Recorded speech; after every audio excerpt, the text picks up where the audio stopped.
Wait, did I tell you that my Twitter got hacked? I don't have a Twitter anymore. No, you didn't. Okay, talk about it. I don't really use Twitter ever. It's just not my favorite platform. Okay. But I was sitting on the couch with my roommate like 2 or 3 nights ago, and I just like, I'm literally looking at my phone. I just get an email that says your Twitter password has been changed, and I was like, And here's the thing: I've been getting emails from Instagram saying an Instagram password change request. Okay. So someone's been trying to hack my Instagram, and I like talked to Instagram about it, whatever. Yeah.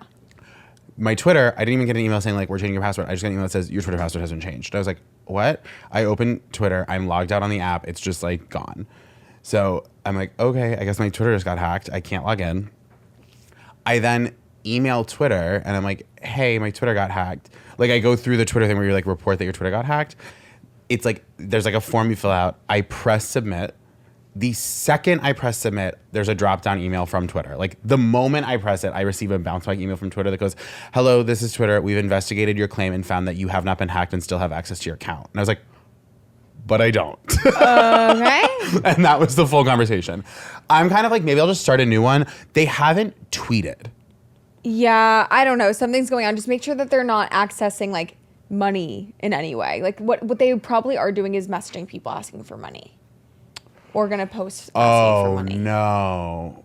But the people is that what who they know do? you, yes, oh God, but I feel old right now. Okay, they will know that it is not you. It's like when you get tagged on Facebook and something that's like magic weight loss pill. And Yeah. It's people know that it's not you. Okay, well that's not ideal. Oh, It's fine. I hate it. It's so annoying. I know. I'm sorry. That's why with these types of things, you gotta have a little connection. That's the only way that these things get solved. I don't have anybody at Twitter, so I'm fucked if that goes away. But I haven't really been using Twitter much anyway. But like. Nobody is willing to help you if you're submitting these forms. Like that's the shitty thing. You need like a person. That's why I got kicked out of the TikTok creator program. No, wait, we have a lot of things to talk about, I'm realizing. Okay. Wait, what, okay. You're supposed to have like, when you start gaining an audience on TikTok and you're verified and whatever, like they give you a person to kind of, you're in a creator program, meaning like you have a couple meetings with them. They become like a point person in case something goes wrong. But this program, mysteriously, I was emailing them a ton because I was seeing like so much, for example, the misogynistic comments and the videos, like they don't do a very good job moderating. And I'm like, why are you not keeping people safe on this app? Totally. So I kept bugging them about it months ago and they didn't respond to me. And then I get an email back saying like, hi, like your time in the creator program has ended. We're ending this program. Please don't email this email address ever again. It's going to become inactive. But then I asked other people who I know and they're like, no, it didn't end for me. Like, and I'm like, oh. So they kicked me out. Also, everybody else on Twitter or TikTok, like not even creators, but like every user there has been getting this option where you, in videos over a minute long, you're making like a significant amount of money because of the views. Like they changed the creator program. Right. I haven't joined any of that because I feel like it's going to tank my views. Should I join them? I've been in the creator fund since I started and I've been doing fine. And it's a nice little chunk of cash every month, it's a couple $100. But I know people like Victoria Paris is making thousands of dollars. Like she's posted all that's coming in because for every like 1,000 views or something, you get $1 in this new program. Something like that. I don't know if that's, but it's a way different model and people are making so much money and I get a lot of views. Like I should totally be in that. And I have not been offered the option. So funny. And everybody and their mother has. So something's wrong. Yeah, like you need to call. Well, who am I going to call? They blocked you? They blocked me. Wait, maybe I should join it. You should. The other thing that happened was, so then I posted on my Instagram story, like, that my Instagram got hacked. Mm-hmm. Or no, knock on wood, not that. That my Twitter got hacked. And I made a video being like, I don't know what to do. Like, it's kind of funny. Mm-hmm. And then I posted a photo. Here, let me show you. I posted a photo, a mirror selfie of me. I just said, someone tell Elon I'll fight him for my Twitter back. I posted this photo. Yeah, it's cute. It's like a cute thirst trap. I immediately so for the listener, I'm in a tank top in this video in a hotel room flexing. I am fully clothed. It is from the waist up. I immediately get an email that says this has been removed for nudity. You have been removed from any branded content options for posting nudity online. I was like, wait, what? Oh, you need a point person. So then, because I'm verified on Instagram, there you do have one. So I was able to reach out and be like, this isn't nudity. And then they were like, we fixed it. And I was like, what about this photo flagged like, does my arm look like a too butt? Sexy. Like, no, it's just too hot. all right, well, I get whatever. it. And then I went to a wedding after So that. Elon didn't get back to you? No, I don't have a Twitter right now. Elon's responded to a couple of my tweets, but I blocked him. Okay, that's Do you have any fair. celebrities that have blocked you? Celebrities that have blocked me? Not that I know of, no. I wish I knew every celebrity that's blocked me. No. Like people that find me annoying. Bethany Frankel blocked me, and Perez Hilton. Okay, those are good people. Those are good people to be blocked by. Yeah. It's like no problem. Yeah, Don't worry totally. about it. I might have blocked Perez, but Bethany definitely blocked me. Okay. Okay, so what's this wedding? Oh, my friends Haley and Jesse got married upstate. It was really fun. It was really Another beautiful. lesbian wedding? No, Jesse's a guy. It was a straight wedding. Nice. It was a straight wedding. That sounded like two girls. I was I know, like, look yeah. at you. No, it was a straight wedding. It was gorge. Food was great. Music was great. Venue was stunning. Stunning. Like a really beautiful room. Like one of the most beautiful wedding venues I've been to. Yeah. Only thing is I didn't hook up with someone. The one thing like that if I was giving the point, I was starting to think, is this okay, did you ever watch Four Weddings? Do you know about this show? No, I saw Four Christmases with Vince Four Vaughn. okay, so I love that movie. You know why? John Favreau is in it. There's this. Is it him? Yeah. There's a scene where he plays this game with his wife. It kind of turns me on. okay. It's sexy. Watch it. You know, if you know exactly what I'm talking So about. no, but there's a there used to be this show on TLC called Four Weddings. Yeah. And it was like a reality show, a game show kind of. Okay. And so it'd be four women who were getting married. Yeah. And they would all go to each other's wedding. So in groups of 3 they would go to each other's wedding, right? And then they would score the weddings. And so you had to score them based on there was like an overall score, and then you gave scores on like venue, food, dress, and ambiance, I think was maybe the other one, or like music maybe, and then like an overall score for the whole wedding. Okay. And you had to rank them so you couldn't tank the scores. And then they tallied all the scores at the end, and whoever got the highest scored wedding of the 4 got a free honeymoon. Okay. And it was it's the best show in the world because like they are so scathing to each other's weddings. I It's love like that. it's so fun. It's just so fun to critique. And I enter Four Weddings mode the second I go to Eddie Weddings. It like is That's how I conditioned to me feel. just like, and it's like I'm having a gorgeous time, but you're just constantly being like, I do that differently. Like, you know what I mean? It's like Right. so fun. And I was starting to like, is it bad if the next time I go to a wedding with friends, if we secretly bring scorecards and score the wedding? Like, is that bad? I think that's brilliant, and it makes it fun, It makes it especially if fun. you don't hook up with somebody. Yeah, well, I think that's a category, is like talent.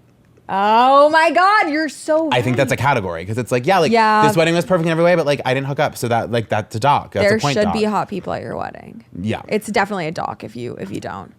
That and no open bar. No, you're already tanked. There was very much an open bar. Okay, that's fine. Yeah. Good. There was very much an open bar with a very charismatic bartender who I found very, very funny. Gorgeous. Yeah. Incredible. It was very good. I love a I'm wedding. psyched. I'm psyched for you. Yeah. I'm very happy that it was a beautiful union for you. Wait, didn't you just go to a wedding in New York? Did I make this up? Didn't you say you had your first New York wedding coming up? Did It I was make? Claire Parker's wedding. Oh, right. How did it go? Oh my God, gorgeous. it was I couldn't go when I amazing. was so sad. They had these pork rinds. Oh. I don't even know how to explain it, but they had these pork rinds, and they were like, I don't even know. What am I saying?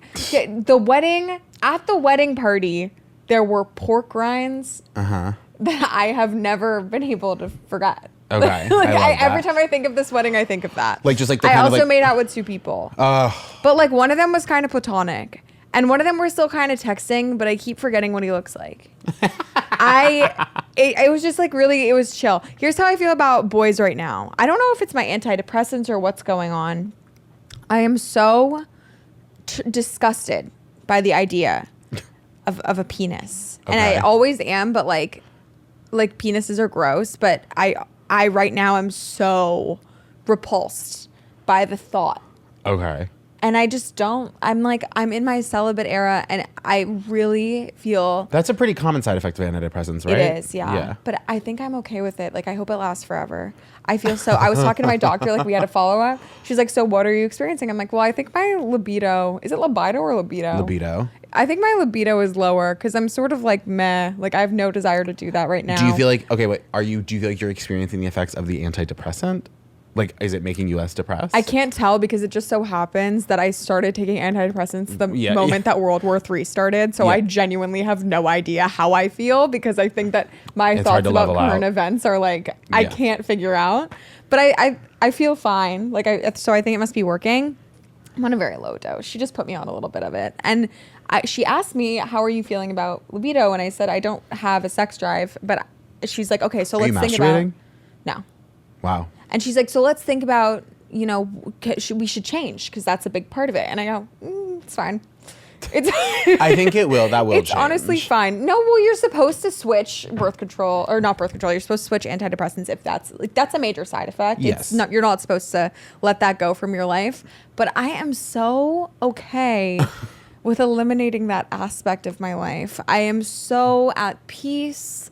I feel like it puts me in sort of a a higher vibration in terms of when I go out. Interesting. And these boys are lined up, and I'm like, it doesn't matter. I just don't. I'm dry like the Sahara, and I don't care unless you're 32. Stop. Call back to last week's episode. I just don't. I don't care. Like I'm so. I you know, if I were to go to a wedding right now, would I be able to, you know, decide what kind of wedding it was based on the talent there? Like, do I love going to a bar or a party or any event and like looking at who's there and flirting? Yeah. But the other night on Halloween weekend, I went, this was probably a month before this episode is coming out, right? We're pre-recording. I think like 2 or 3 weeks. Yeah. I went out to this place and I met this Australian guy who I believe I mentioned in the last episode. You did, yeah. Adorable, gorgeous, so down, so ready to go. Like, let's do it. We're talking to each other. He's like, I just got to have a relationship. I don't want a boyfriend or a girlfriend. I'm just like casually having fun. And I was like, I'm not out of a relationship, but the idea of a boyfriend repulses me. We would get along perfectly. Perfectly. And my friend goes home with his friend, so it's great. But then he's like, oh shit, I have to run back in really quickly as we're all leaving, the 4 of us, because he forgot to close out his tab. Happens. So as that's happening, I'm like, there was a little voice in my head that started to get louder and louder and louder. And it started saying, this is your opportunity. Run. It's time to leave. Birria Tacos. The place is closing in 20 minutes. And this is the place that I go every time I want birria tacos. You know the birria tacos? No, I know what birria tacos are. Birria Lower East Side. Oh, okay.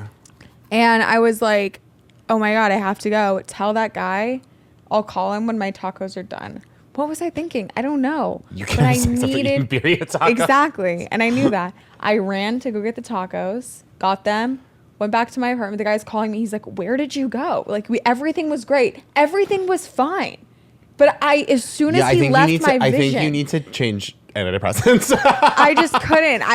Those tacos though. Yeah. I was just like, it's not worth it. Sure. Anyway.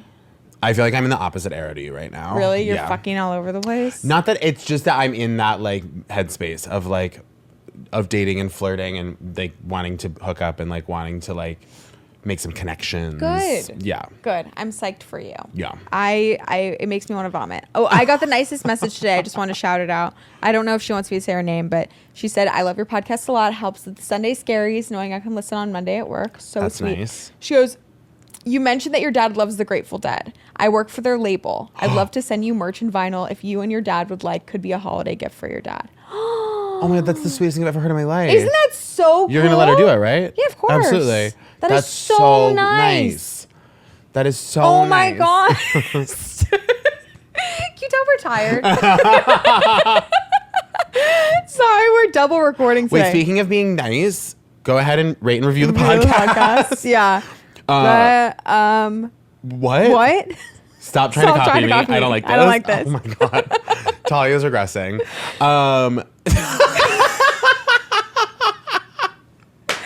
Look, this is what happens when you like I haven't talked to a straight man in so long.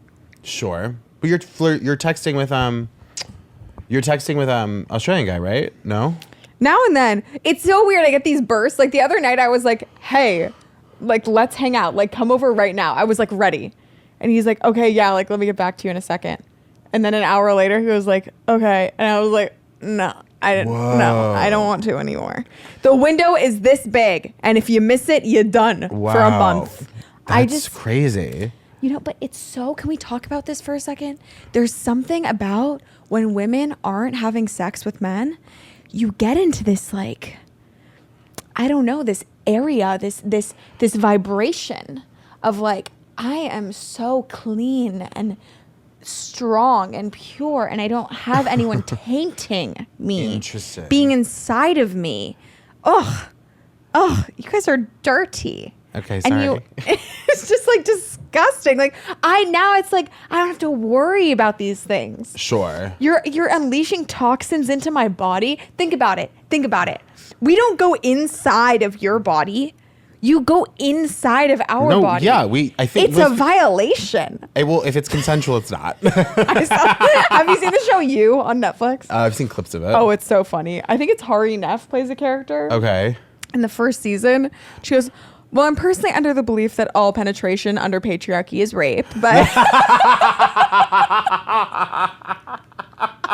That's such a crazy line. Isn't that so funny? That's so... It kills me. I might be totally misquoting. Maybe it's a different show, but I feel like she's the one who says it in that show. If I'm not mistaken. Correct me if I'm wrong. But isn't that, regardless? I love that. Hysterical line. Whoever wrote that, bravo. I've heard he was very good. My friend was on it. Who? Zach Cherry. Played who? I don't know because I didn't watch it. But it's the guy... Do you watch Severance? No. Oh, okay. Hold on. I really want to know. I've seen You 40 times. Yes. He plays Ethan. He's married. No, he ends up living with Hari Neff's character. Oh, wow. Yeah, Zach's great. Oh my God. Am I crazy? Yeah. Anyway, great show.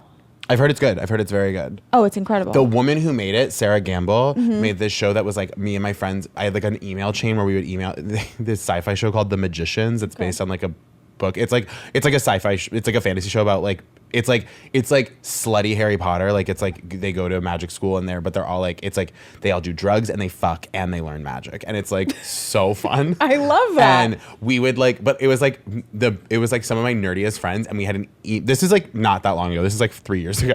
Okay. We had like an email chain where afterwards we would email and be like, this week I really felt that Julia did. Like we would like send like emails on our opinions. I don't know why, but it was so fun. In middle school, I started with my friend Adam a Glee club because we were inspired by Glee. Okay. But instead of like actually singing and doing Glee club, we just watched the show Glee in a classroom every week. Did the administration know that that's what this club did? Yeah. That's so like funny. Actually what we did. That's so Isn't that funny. Dumb? Yeah, it was fun. it's stupid. But yeah, we were leaders. Did you do extracurriculars in college or just your sorority? Someone's calling. My phone you. is blowing up. Who's calling you? It's not. It's Grindr. Oh, that's good. Normally I put my phone on airplane mode, but we're using it for the calls this week, so I can't. What'd they say on Grindr? I don't know. It's like a stranger who I'm not. It's like not someone I'm talking with. It's someone who's like messaging me out of the blue. So say what they said. Guys, Oh, we're a little pooped. it's like on Grindr you can. Oh no, he said, "Wow, you're stunning." Aw, you are. But most stunning. of it is do you know on Grindr you can like something that's very common on Grindr and Scruff is like the Facebook poke, but it's called a different thing on each app. Oh yeah, we used to get in poke wars on Facebook. Yeah, so on Grindr you can tap people. Yeah. And on on Scruff you can woof at people. Okay. So it's just a woof? Yeah.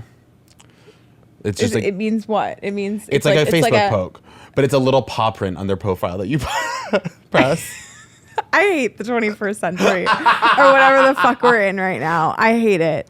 What was I just gonna say? Oh, here, want to know the worst news I heard this week? This has the ability to break hearts. What? Ladies, let me know if you feel me. I'm talking to my friend. Feel me. What? Ladies, hit me up if you feel me. Let me know if you feel me. It sounds like the beginning of a song. Yeah. 2000. Wait, the 27s. All right, just enough. Go back to what you were gonna say. Let me know if you understand what I'm saying. I'm talking to my friend. And we're talking about this person that we hate, like a guy that we hate. Mm-hmm. But she confesses to me that they hooked up. And he treated her like shit, just like we knew that he would. Right. But it's the worst news ever, is finding out that she hooked up with someone. But not only is that the worst news, here's even worse news. It was good. Biggest dick she's ever seen. Doesn't that suck? Yeah, that's so tough. So much. That's so tough. When you find out that someone you don't like is good in bed, it sucks. Oh my God. It's one of the worst things in the world. Why is it, and it's always the fucking like, it's always skinny dudes. You know what I'm talking about? Like really lanky dudes. Yeah, their bodies forgot to bring nourishment to any part of their body other than their dick. It's always huge penises on these skinny guys. Yeah. What the fuck is that about? Yeah, I'm pissed. Yeah, that sucks. I hate finding that out because it's the best thing in the world is when someone hooks up with someone you don't like and they're like, he was terrible in bed. I know. That is such a satisfying thing. Or at least but can I give tell me you a like theory one that I've started to develop about? I have a theory that like, did I ever talk about this? Like, I think some people are objectively really bad in bed. Yeah. I also think a lot of times when someone's like, I'm like that person was bad in bed, it's a two-way street. Yeah. Because I've had like something I've learned. This is how I figured this out. I've had someone who I've had sex with tell me that someone that I've also had sex with is bad in bed, but I know for a fact they're not. But I also know what they're like in bed, and I'm like, you don't know you're the problem.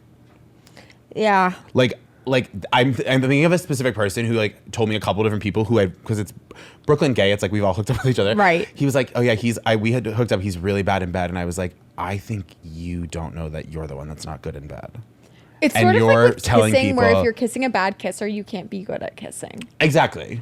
It's just hard to like reciprocate. I think it. about that, especially now because I've been dating a lot, so I've been kissing a little bit more. Right. But it's like I'm thinking about that where sometimes when the kissing's not going right, I'm like, is this just that we're incompatible, or I'll be as I'm kissing the person, be thinking, could this work for anyone? Like, is this not? Do you know what I mean? Is there anyone in the world? Do you ever see somebody who you've had sex with or you've kissed and they were really bad, but then you see that they have a girlfriend or boyfriend now, and you're like looking at that person like, oh, so you know, but you were okay with it. Or like Does that maybe make you guys sense? kiss in the same way and it works. That's my point. No, there's no way that it works with certain people. I Okay, think or it- you see somebody who's dating your old boyfriend, like his new girlfriend. Yeah. But he has like an insanely small penis. Yeah. Every girl that I look at, I'm like, look, can I judge myself? Can I judge you because I did the same thing? No, not Maybe necessarily, but it's like I know your little secret. But maybe I her little know. secret is that she's into that. No one's into that. Some people are into that.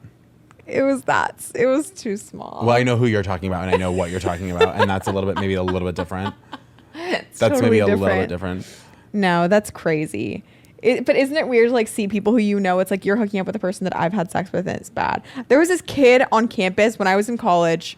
I hooked up with this kid when I was like a sophomore, and I hooked up with him once. But something I really remembered was that his penis. We were talking about penises so much today. Yeah, this is a graphic episode. His weenie was so skinny. Okay. Yeah, pencil dick. It was pencil dick. It was so skinny, like strikingly. Okay? So I just remembered that about him. It was a detail that I remembered. So every time I saw him around campus, we weren't even friends, but I'd be like, it's really skinny. And then I saw him with a girlfriend, and that's like the first thing that I remember. And now they've broken up, but every time I see the girlfriend on my Instagram, I'm like, you were with us. You That liked poor a girl. skinny wiener and you dated that. Like, isn't that weird? It's part of like being a little slutty is that you have a lot of intimate knowledge about that only can go so many places. You know what I mean? Yeah, I guess that's my gift in life. My lot in life is to be slutty and know information about people. Should we play the calls? Yeah, I guess so. There's been something in my eye for like an hour. Oh my god! The other day, my eyes were burning from seasonal allergies, which has never happened before. This is too boring. We're not getting into it, but like just know that happened to me and it was hard. Hi, Talia and Jake.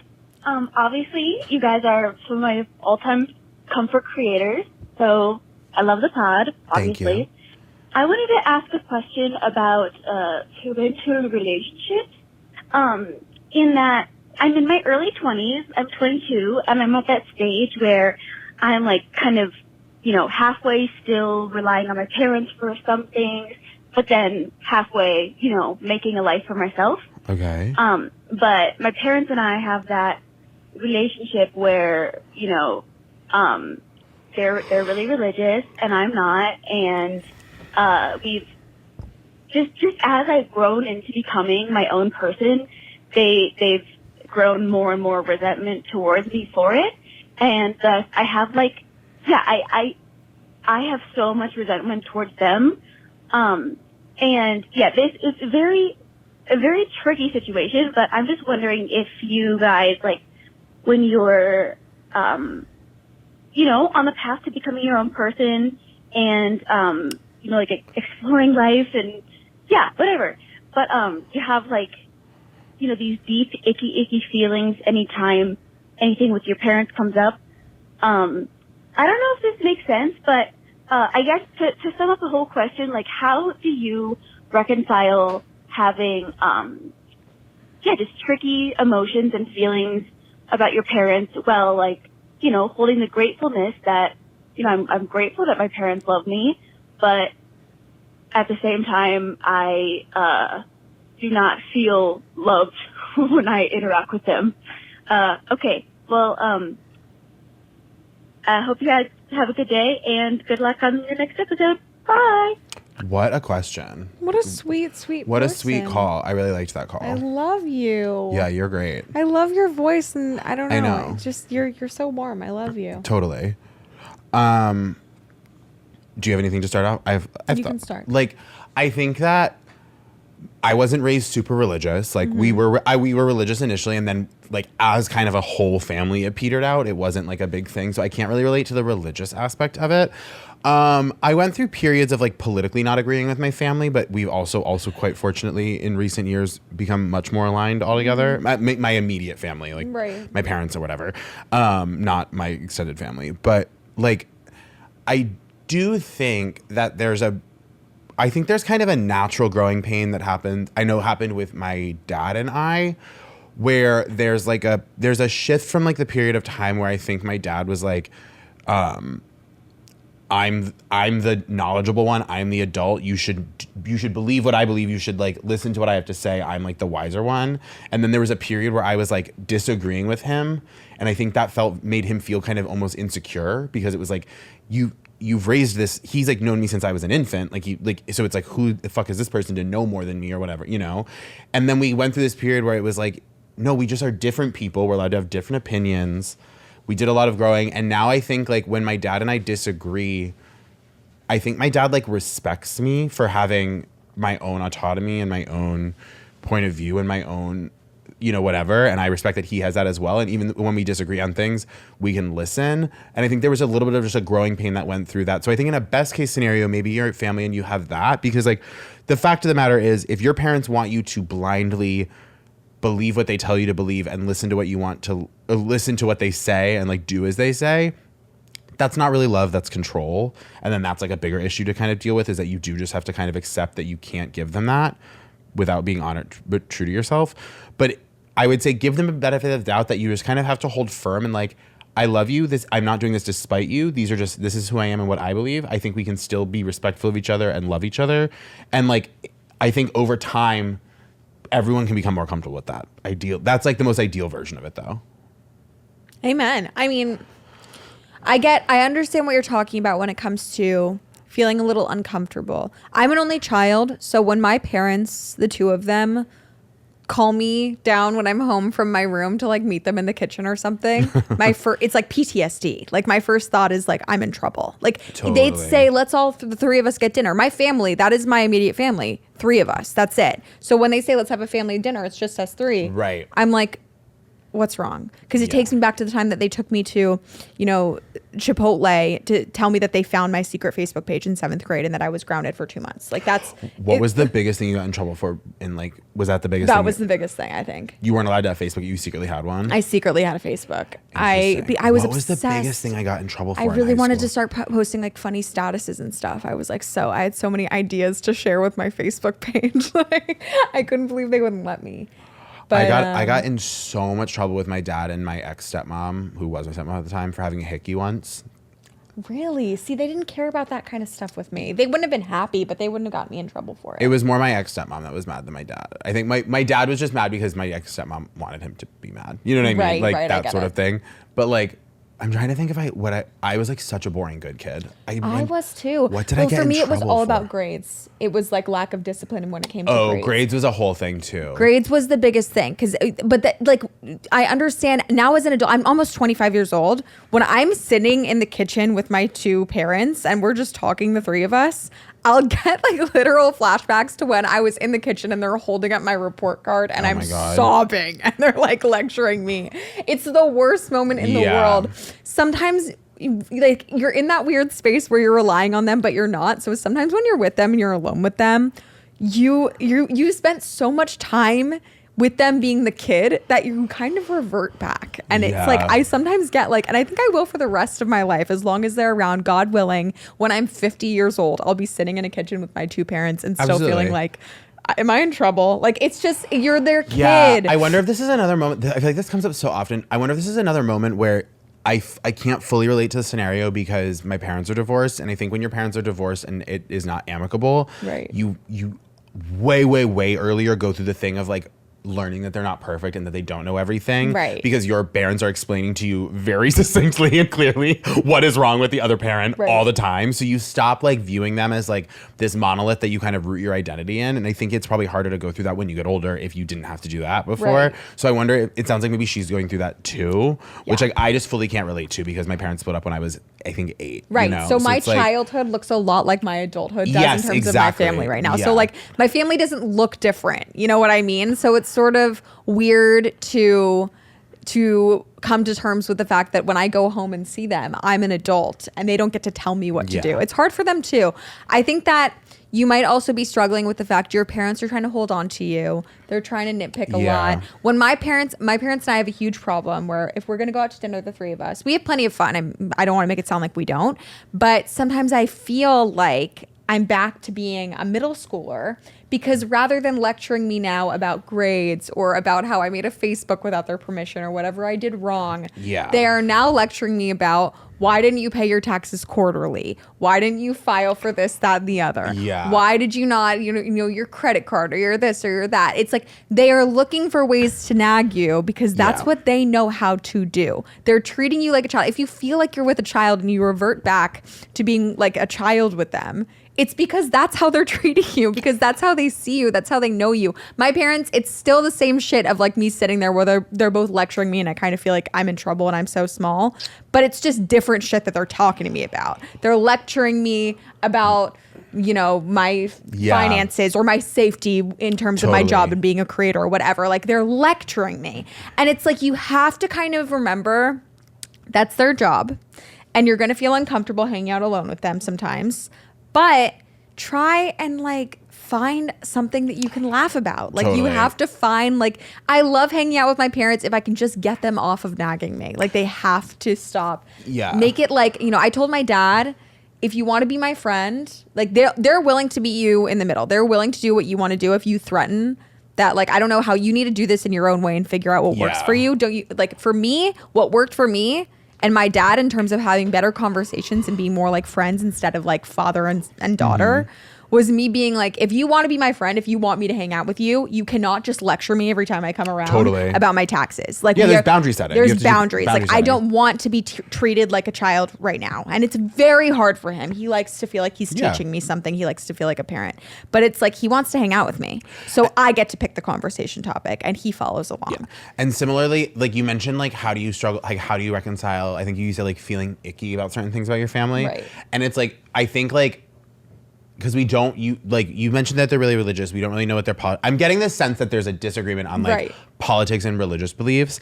I think something that's really helpful to do, and this is not just with family, this is with friend groups, other people. I think that like we sometimes talk about like those differences in such a monolithic way of like, you know, like Republican, Democrat, like so like black and white, that sometimes, especially with my family, I found this helpful is like thinking more about like, okay, what are the things that are actually opinions that I don't share, but I think I can understand why someone would have them and we can debate the topic. You know what I mean? Tax it, like whatever.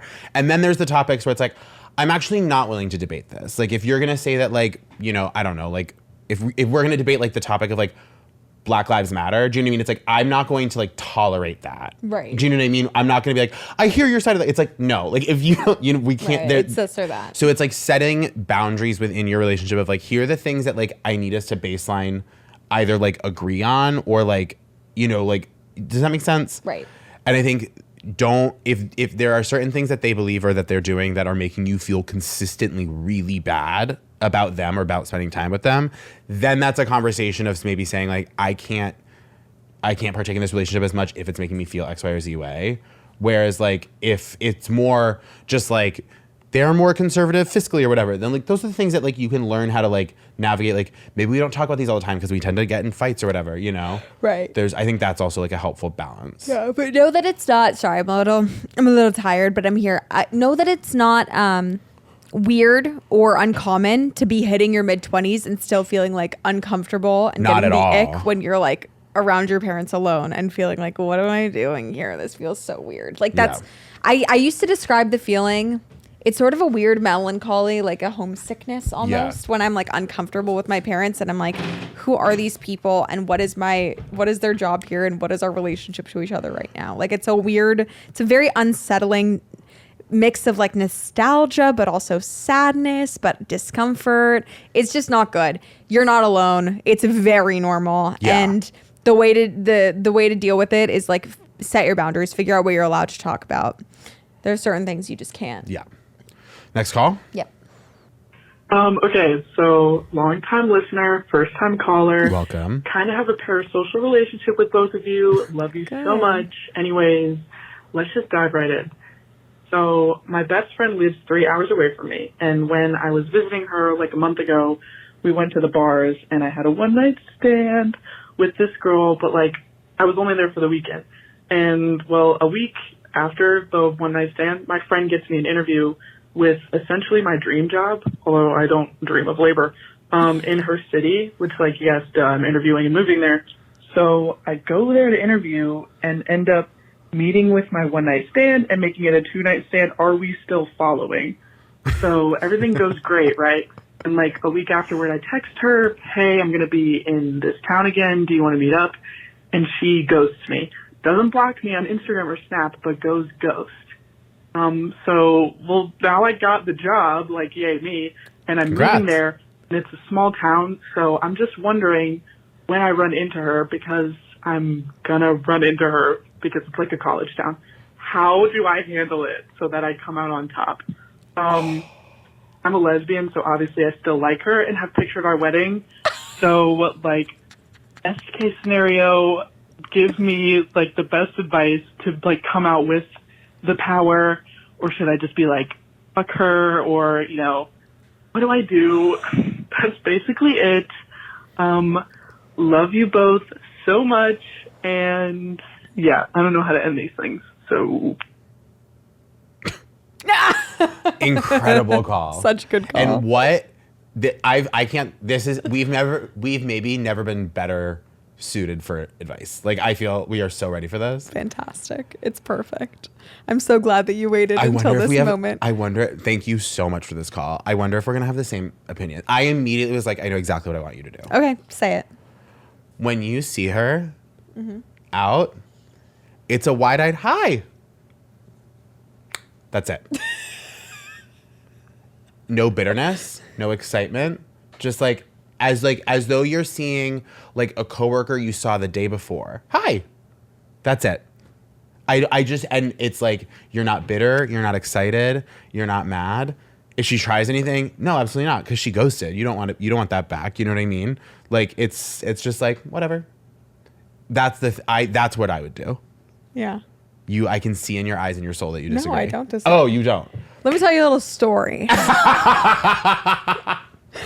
Once upon a time, I was seeing a guy and just didn't see it going anywhere long term, so I broke it off with him. And I just sat him down. I was like, listen, I'm not in the mood for a relationship right now. If I was, I don't think that it would be with you. I just think that you deserve better. He did. And, whatever. And he said, okay, cool. And he goes, no, seriously. And I'm like, okay, well, I'll see you around. Like, if I see you out, say hi. I hope that we can still be friendly. He was like, yeah, of course. No problem. Thanks for coming over, Talia. And then he just walked me out, gave me a hug, and said bye. Were you haunted for years? Never been so turned on by somebody in my fucking life. Absolutely. I've never regretted something like I did that day. Did it kill me when he was mature and happy to see me go? I wanted to die. You need to come across as unaffected as possible. Now he has a girlfriend. She blocked me on Instagram because I stalked her so much. That's how This guy. Yes. Can you believe This he is the blocked me? thing. Like when you see her, when you run into her in this new town, you need to treat her with the kindness of someone that you kind of recognize because they dropped off your DoorDash once. Like that is what this person gets. And not only because you deserve to be the person with the high ground, you deserve to be the mature, unbothered person and it doesn't ruin your day, but because it makes them think about you. If you try to do anything vindictive, vengeful, anything to try to get back at them, you are immediately making yourself the person who was wrong, the lower. You need to approach, this is us at our best. This is like, you need to just come to her like just complete nooch, just nothing. Hi. Nooch. Nooch is the answer, okay? There's no other option. But people misconstrue neutral, nooch for cold. No, not Miranda Priestley. Miranda Priestley. You need to be kind and warm. Somebody that everyone wants to be friends with. This girl Somebody who's is your friendly. barista. This girl is your barista. You treat them like your barista when you see them out. When someone goes to you, they become your barista. A nice person who you don't know, but you treat them with kindness. Yeah. And you say, not even have your a good barista day. because I know my barista's names and I'll talk to them. Right. They become a barista in a neighborhood you don't live in, a foreign neighborhood barista. That is someone who's ghosted you. Hi, how are you? Good. Oh, nice. Okay, see you around. Done. It's not. This is very specific. It's not, hi. If you would talk to your barista like that, no good. It's not on your phone like, hi. We have happened on, this is it. Barista is the perfect. Barista is the perfect thing. Yeah. You run into your ex, you look them straight in the eyes. You say, hi, oh my God, how are you? And then at the end of the interaction, give them a couple bucks. Could you imagine and then you hand them $2. Where's your hat? You put it in their drink. You go, does it go here?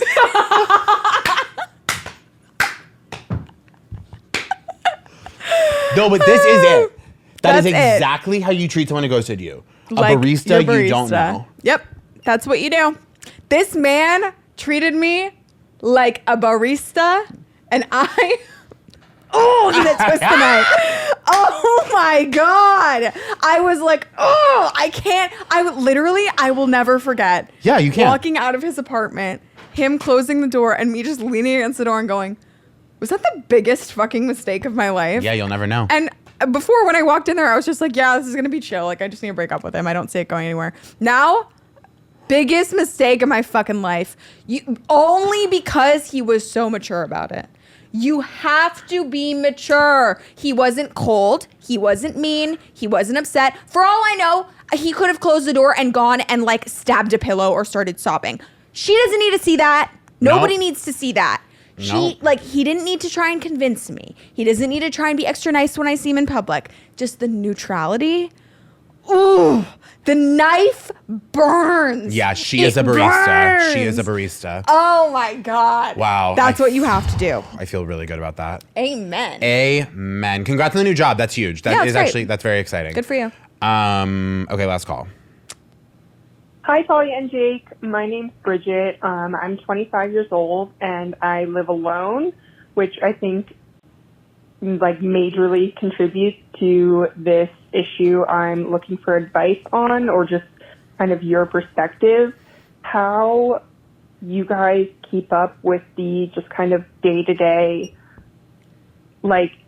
mundane things you have to do as an adult. It might be different for me just because I have to commute to a physical office every day, but getting home from work, getting done work, I would actually rather pass away and die than do the dishes, do my laundry. And not having a roommate, I think, has definitely contributed to, I don't have that kind of shame, but it gets to a certain point where I'm I simply cannot live like this. And I'm kind of sick of going through those cycles where it gets so bad that I have to do something and I have this overhaul day. I would much rather just be able to do the little daily tasks. But like I said, it seems like fate worse than death. Anyway, bye. Thanks. Love the pod. Fate worse than death. Did somebody are you living in my apartment and you called? I feel a little attacked. Do I have an answer for you? No, we're in the exact same boat. We are in the exact same boat. I'm about 25. I live alone and I have a very hard time disciplining myself. But I'll tell you one thing that has helped me, even though I don't have the exact answer because I have not yet solved this problem. One thing that's helped me a lot is I now have a basically standing date every week with 2 of my friends who come over and watch a movie on my couch. That's because I live alone. That's the benefit of being the one with no roommates, right? But when they come over, You got to clean. I got to clean. If nobody's coming over, if nobody's coming to my place, I get to leave it a pigsty, and it doesn't really bother me. Like, I'm not a person who's that bothered by dirty dishes, whatever, but it will reach a certain point. And then I do exactly what you say you do, which is a whole day of doing everything. And it takes up the entire day because I have to do all the laundry and do all the cleaning and whatever. Instead, I have one time a week where I still have not become the person who does this every day, who does the dishes every single day, who wipes down everything every single day, who takes out the trash every single day. That'll probably never be me, honestly. But every single week, I know that people are coming over and I can't escape it. So I have to do something. And if they come over and see it, it's fucking mortifying. So that's what's helped me, is giving myself some sort of responsibility. Other types of responsibility that actually really helped me keep the house clean. I'm looking into getting a cat again, but when I was cat sitting for a long time, I found that I kept the house a lot more, my 500 square foot apartment. Well, because like the cat would get in the dishes and stuff if you didn't clean them. Not even that, but it's like feeling responsible for one other thing besides myself. It has to do, I think, with a deep, this is a little bit depressing, but it comes down to your self-respect and you taking care of yourself. I found that when my friend's cat was staying with me, for example, I felt more inclined to vacuum more often, to do the dishes, to make my bed even, because I wanted the cat to live in a clean space where it just made me feel more comfortable for the cat. I was sort of like, oh, I don't want this cat to have to deal with my clothes all over the floor. I wanted to be able to run around freely and not live in a pigsty, you know what I mean? It was sort of like I had this regard and respect for the cat that I didn't have for myself. Yeah. Or if I had a roommate, I would have that kind of regard and respect. Like, I don't want my roommate to deal with my clothes or whatever, my hamper starting to overflow and having to see that, because I don't want to disrespect my roommate. Yet for some reason, I'm perfectly okay disrespecting myself that way. Do I have the answer? Do I have the solution? No. For some reason, I still am okay with it. I have not gotten to a point where I guess I respect myself as much as a fucking cat that I'll do this stuff. But giving myself these people coming over once a week or taking care of an animal or anything like that has helped me stay accountable and sort of take my concern and care for living standards and have another thing like a pet or a person embody them. Yeah. Sometimes it helps more to care when you're not looking at yourself, but you're looking at another person. I think that's good advice. I think that I was you. I think that my old roommates would all attest that I was not the cleanest. And I think my current roommates would probably say I'm not the cleanest of the 3 of us, but I do think I'm a generally clean roommate now. I think I'm pretty good. Sometimes my room I'll let get messy. I don't let because I don't eat in my room, so my room doesn't get like dirty, but like sometimes I'm like, wow, there are clothes everywhere. But that just takes one night where I can't figure out my outfit and half of my wardrobe will one night will ruin the entire thing. And I also think a big thing for me has been creating entertainment, like your phone. If I'm doing the dishes or if I'm cleaning anything, like Survivor's playing, a podcast is playing, I'm watching TV while I do it. Like you don't have to like be super attentive while you do your chores. Like play TV, like I'm like on my phone. I'll just carry my phone around with like something playing on Hulu, something playing podcast, and it does like help. Right. And I will say like it always takes less time than you think. You know what I mean? Like I'll be like, oh, clean the bathroom. That actually isn't, in my mind, that sounds like a task, because when you were a kid and your parents were like, you need to clean the bathroom, you were like, I will kill myself. But now I'm like, it's actually 15 minutes. And I think the biggest thing is just don't beat yourself up for not doing it. I think that beating yourself up is what creates the feedback loop of not doing it. But exactly. I don't think it's like the worst thing I think that's an interesting, getting a dog or a cat is like an interesting POV on it. I really want to get a cat. Like I really loved that experience, and I didn't think I would, of being responsible for something. Yeah. I call myself really irresponsible. It's more that I think that I genuinely, not to pat myself on the back, but I feel that I actually have a lot more empathy and concern for the cat, for example, in that it's not that I don't want to be responsible for it. It's that whenever I leave the house, I cannot stop thinking about it. And everyone is telling me it's a cat. It'll be fine. And that's the truth. Yeah, because when you die, it'll eat you. Exactly. It'll eat your face. I really feel bad that it's alone. Like I really have I feel the same way about the dog I concern. live with. I feel the same exact way about the dog I live I'm with. just sometimes it's like kind of a relief to not be concerned about something that's waiting for you at home. But overall, once I had the experience of living with one for about a month, I was sort of like, I think this makes me a better person. Like, I think that it makes me more to be concerned about something other than myself, even though it's a cat. It makes me cleaner. It makes me care about my space more. It makes me want this to be inhabitable because maybe I don't care about myself enough, but I do care that this cat is not upset. So I don't know. That was like really helpful for me, honestly. Like, look into it. Or if you can't do that, do the thing where you invite somebody over once a week. It keeps you accountable. You're going to have to build discipline over time.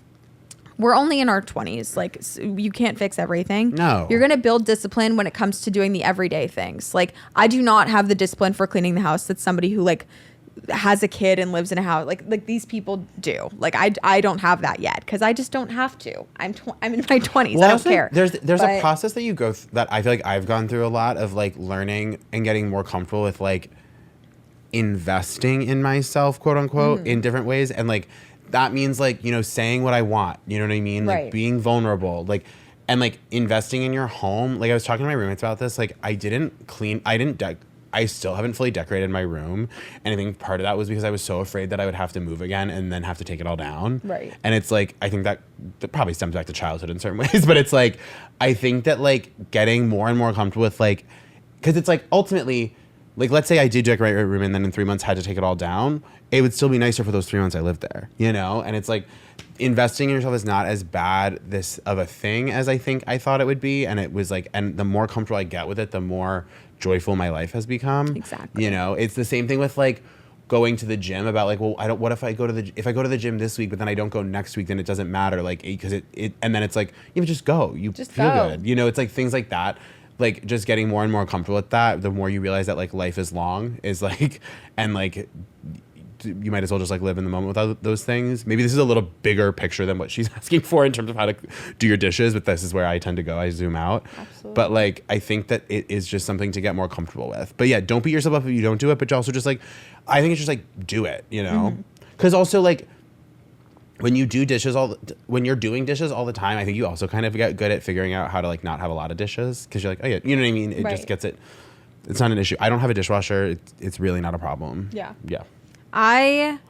It took me forever to decorate my apartment and it's still not done, but, like, you should have seen, like, I slept without a bed frame for the first month and then I didn't have a couch for the first 3 months. Like, I just didn't, because I didn't care enough. But the minute you get these things, oof. Yeah, it feels does good. It make a difference? Like, it really does. I don't know. I so look forward to going home right now because it's finally, like, decorated and it looks kind of nice. You have such a cute apartment. Thank you. It looks really cute. It's actually come together a lot more since last time you were there. On either of the episodes this week, did we say welcome to Basic Training, a podcast that needs help? For people that mean, no, this is a podcast that needs help. We haven't said it on either episode. Oh, no. Oh, no. All right, we're going to cut them in. Welcome to Basic Training, a podcast for people that need help. Welcome to Basic Training, a podcast for people that need help. Okay, great. We got two. It'll cut in. It'll be totally natural. I'm really sad we forgot to do this. We'll never forget again. I know. But we're having an off day. I literally walked into the studio today and immediately started sobbing. So and we're that's good. okay. We're getting through it. We love you guys. Thank you for listening. It's truly, this podcast is a true joy every week. It really is. Please rate and review for the love of God. I know I'm going to start getting annoying, but I'm going to keep saying it. Start. You've been annoying. 929-269-4960. Please call in. The 2 episodes we did today, the calls were Such good calls. good. Thank you guys so much. We love you. We'll see you next week. Bye. Mwah.